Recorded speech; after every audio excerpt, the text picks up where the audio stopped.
Hi, thanks.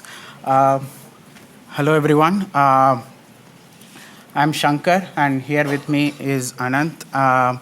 We are going to talk about how to test your Spark workflows.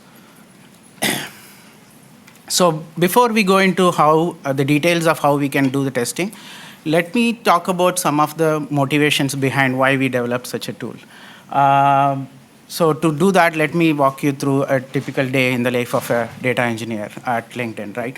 So one of the things that we do, our data engineers do, is to produce a report called a DED report. It stands for Daily Executive Dashboard. Probably most companies have this. This has a key business metrics that our president Jeff or someone tracks every day. This is available for them every day in the morning. So the report has to be there by 5 a.m. This is the first thing they review every day. This tracks the monthly active users and whatnot, right? So, but on some days, you might have experienced this yourselves. An alert goes at 1 a.m. in the morning saying the flow is failed and the data won't be available next day. So, if you are the unlucky developer who's on call that week, you wake up, you go try to figure out what is happening, but you start a backfill job anyway. That's your default response to begin with, and then you start debugging. And then you are more unlucky than usual. You are getting, your backfill job is not getting run because the cluster is busy. There are too many jobs. More reports are getting produced. So you find the least important report to get canceled and schedule your report higher than that. And then you debug why it originally failed.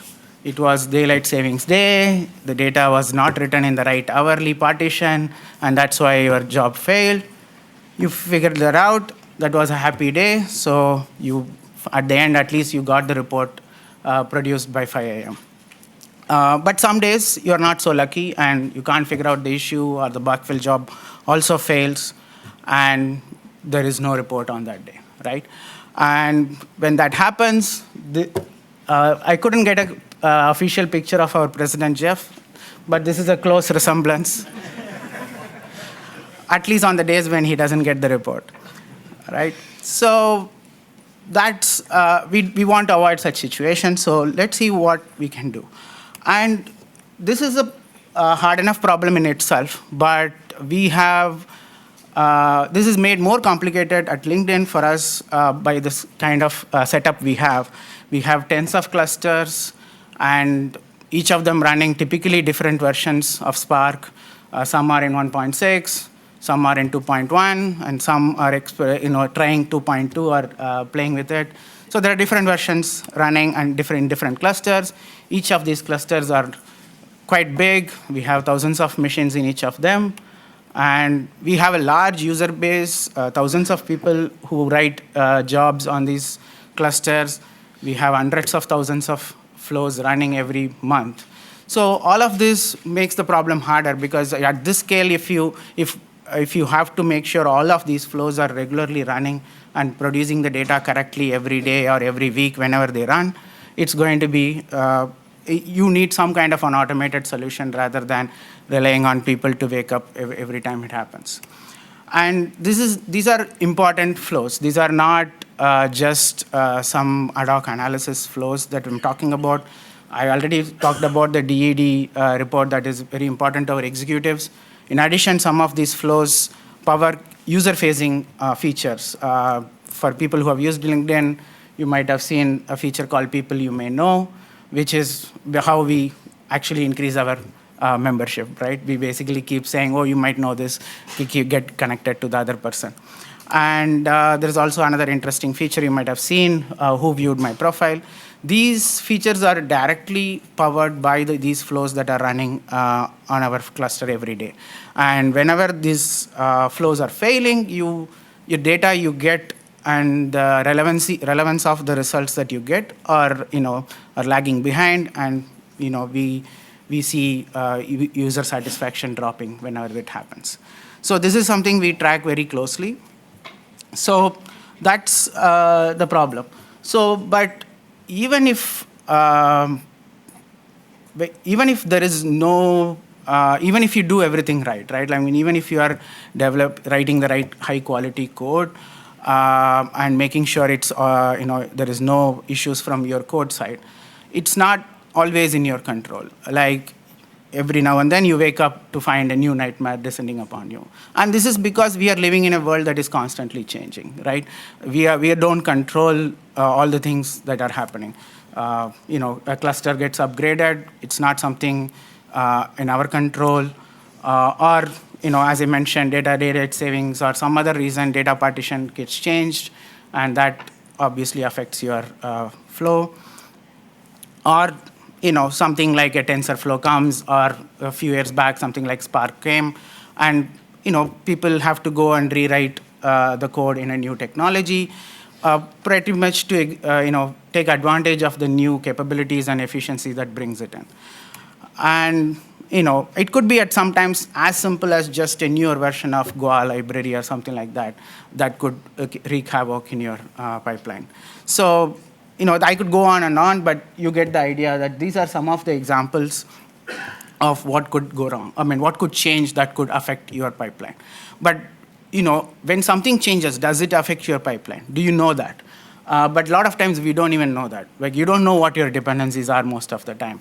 We have direct dependencies which are easier to track, like the data that your flow depends on, or the previous flow that produces the data that you are depending on.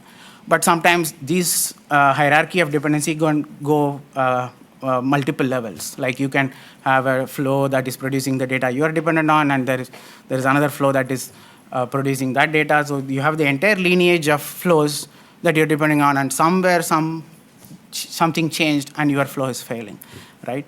And sometimes the dependencies are even hidden. Like, we had an instance where some flow was producing a data that was officially not supposed to be produced. It was a temporary data that file they produced, and few other flows take a dependency on it without knowing it's not an official output. And then one fine day, the developer thought, okay, I should remove this, it's not used. And then a whole bunch of flows fail, right? So most of the time, sometimes you don't even know what you're dependent on, or who depends on you. And sometimes the dependencies are not straightforward in terms of, okay, this data schema changed or something like that. It could be as simple as date format changed from PST to GMT, or someone mentioned in the keynote or something where changed from European date system to American date system, and these kind of changes also can wreak havoc. So when such a question comes, like if something is changing, how do you make sure that your flow will continue to work? That's the key question that we are trying to answer here. And one of the easiest ways to handle that is to not change anything, right? You keep your version stable, keep everything is working, why change, why touch it, right? So that is a valid response. In fact, a lot of people do that often and be afraid to change anything. It happens more often than you would think. But that leads to a lack of agility. And in terms of that, you are not making the changes you're not improving your algo as often as you would like. And that you lose your competitive advantage, right, at the end of the day. And so that is the key driving factor here. If we want to be continuously making changes, we need to have a good testing system to make sure that we can make those changes without worrying about the consequences, right? And so let me invite now Anant to talk about how exactly you do that, or how we did that in LinkedIn.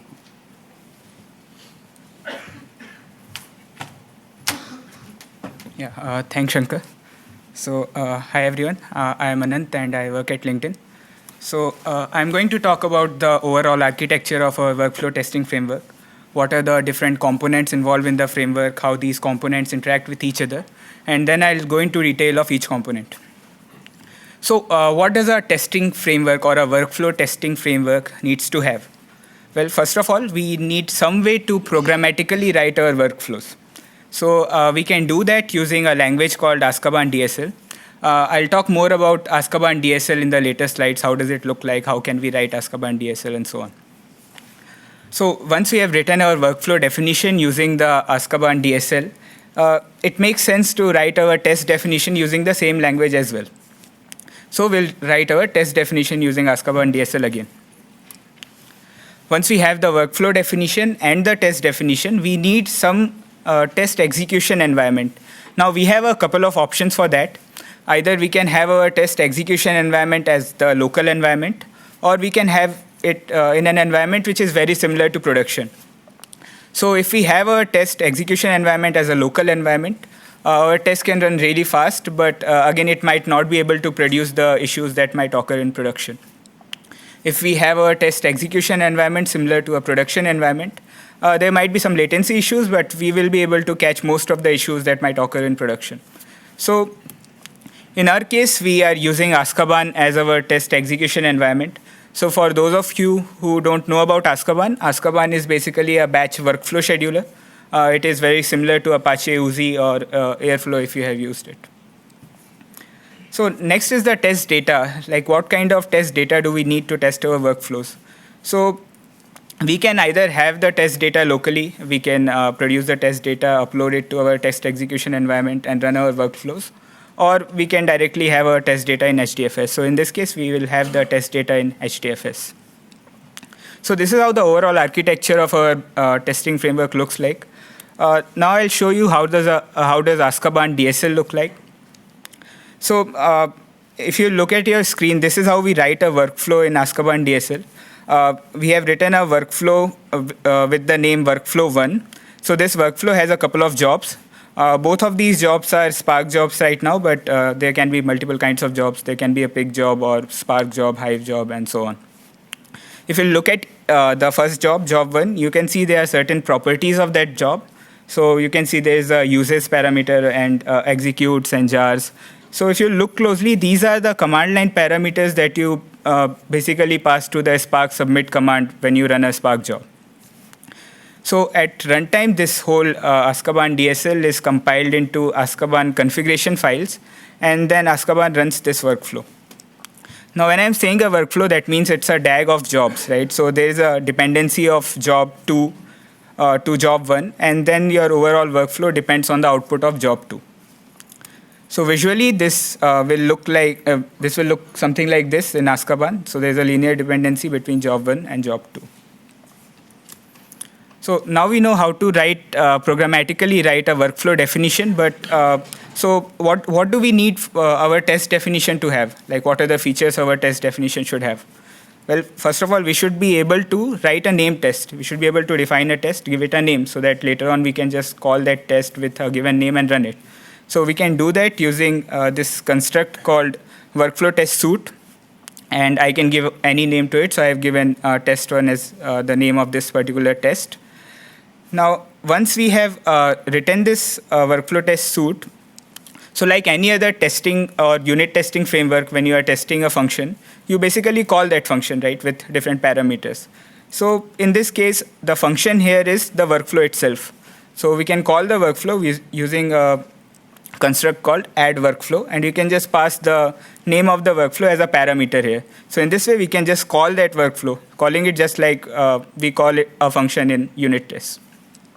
So what else do we need? We should be able to write multiple tests, right? So we can add another workflow test suite, and we can give another name, suppose test2 here. Now, just calling a function to test or just adding a workflow doesn't serve any purpose unless you are able to override certain parameters, right?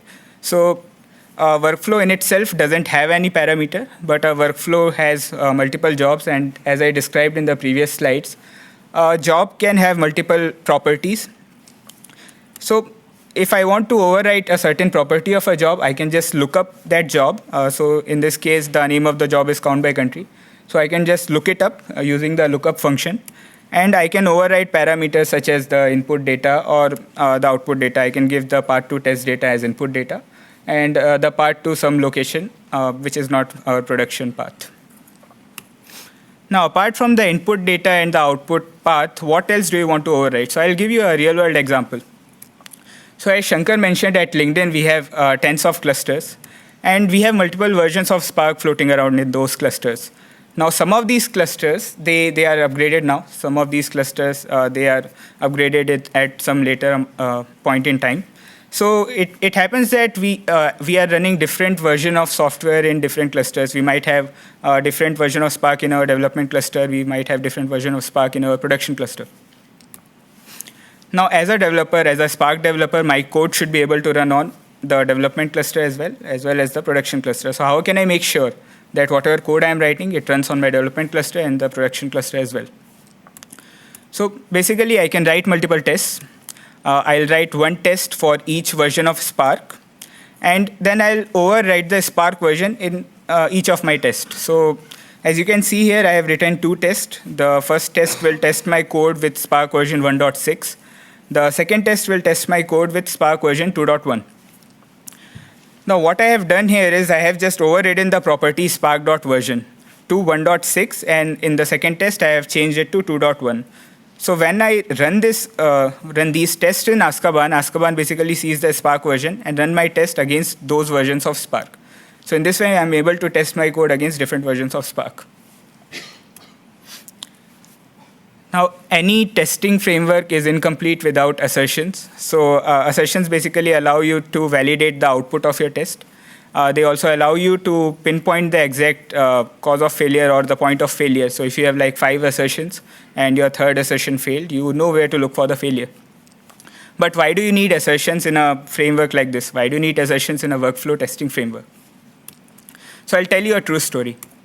So I had a very complex pipeline with tens of jobs. So this pipeline used to take certain metrics from different Hadoop services, such as application master or Yarn or job history server. It used to aggregate those metrics and insert it into some data store. Now, at that point of time, I wrote most of my jobs in Spark, and since RDDs were very popular, so I used RDDs everywhere. Now, after some time, Spark came up with this awesome API called data frames, and I decided to rewrite all my jobs to use data frames now. But how can I be sure that the new code that I have written, is it ready for production or not? So basically, I picked one job from the workflow, I rewrote it using the data frames. But how can I be sure that the output produced by my new job is same as the output produced by my older job?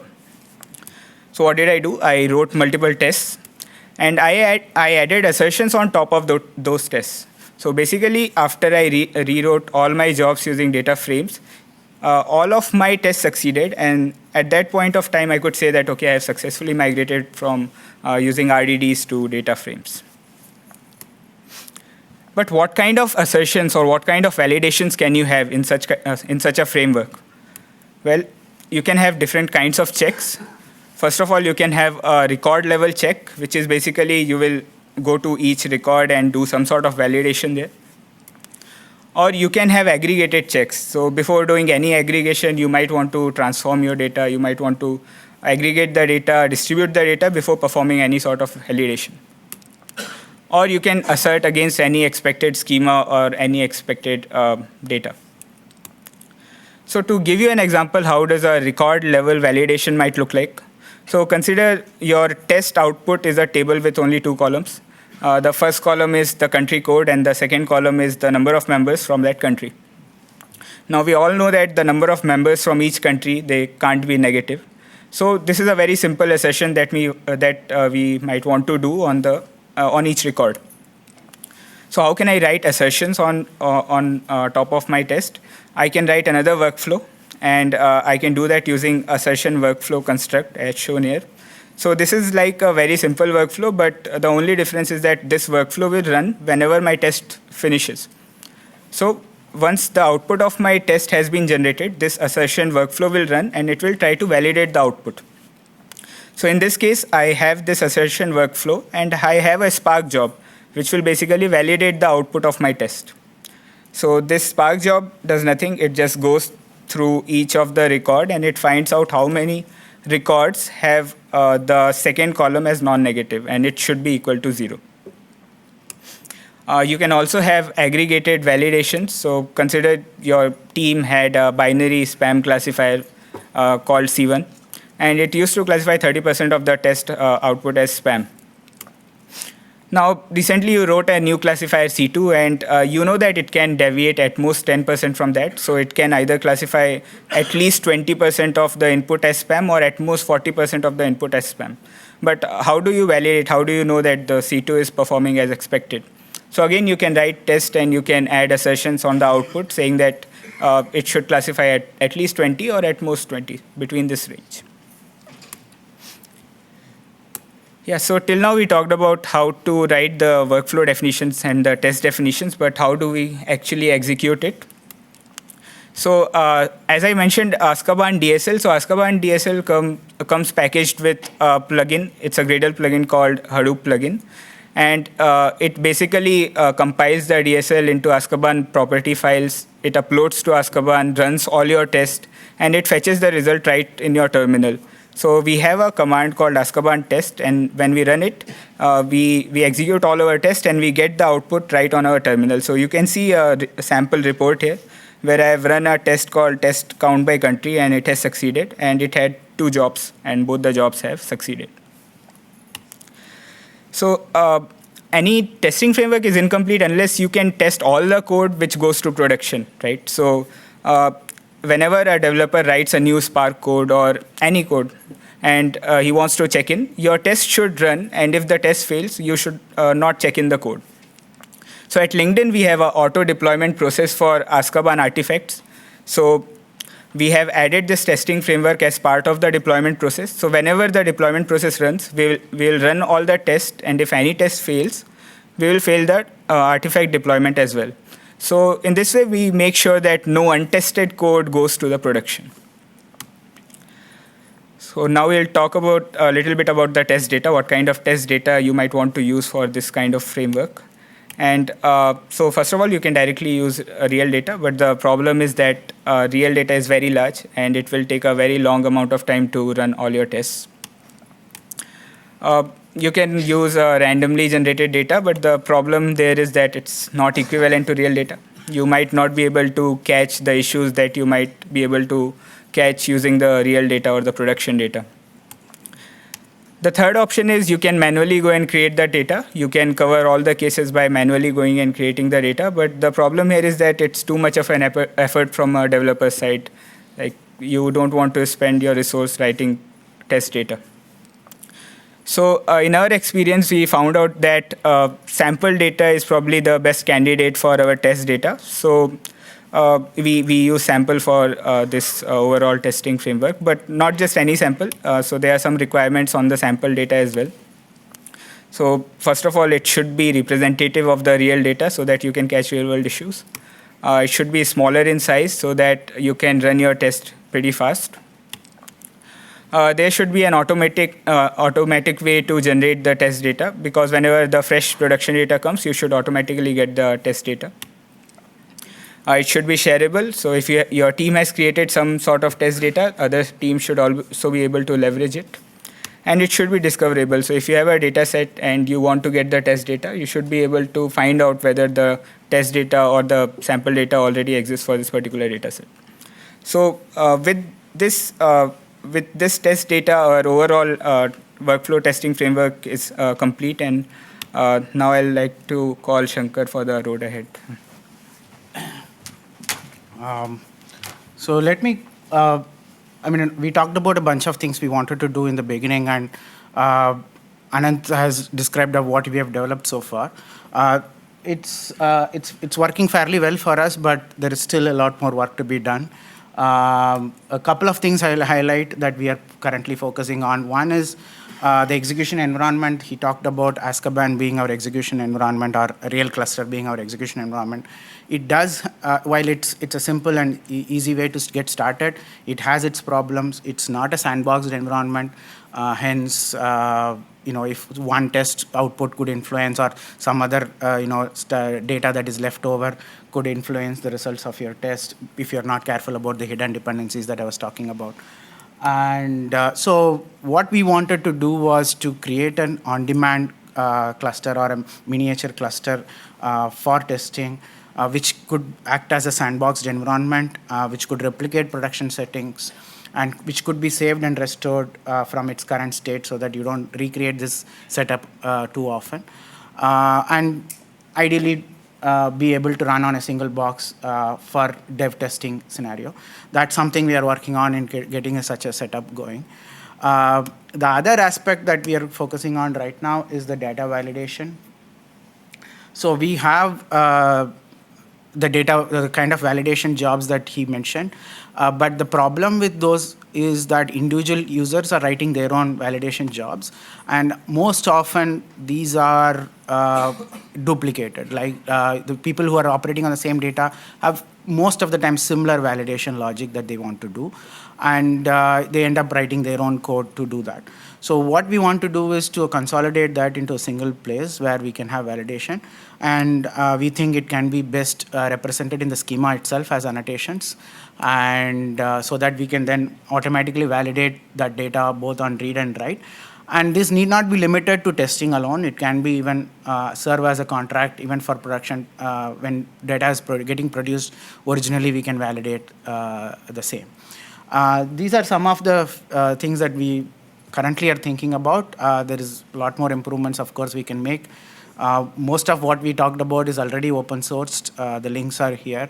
You're welcome to take a look. And now, if we have time, we'll take some questions, or we'll be around to answer any questions if you have. We have 4 minutes for questions. There are mics on 2 sides. Could you please use the mics? Thanks. Just a quick one. Do you record coverage? We currently don't, but that's another area of improvement that we have thought about but not done much. It's crucial, really, isn't it? It is crucial, but a lot of these things, so for Spark, it's easier if it is a Scala code to get coverage, but sometimes for Pig, how do you get coverage? We originally developed this for MapReduce and extended it to make sure it works for Spark as well. So originally, a lot of the framework we were using, it's hard to measure coverage, like Pig or Hive. With Spark, that has become obvious that we can measure it, and particularly when you use Scala. So we are looking into it, but yeah, I agree that it's crucial. No one question. Are there any other questions? So first, thanks for an interesting talk. And my question is related to the test management. So I don't know the tool well, but I wonder, when you mentioned that we have multiple teams that actually build the workflows and they run, say, independently, do you have central management of the tests? So like, do you have like central location when you run the tests from, or is it responsibility or maybe privilege of each team to define the test and then run it, independently each other?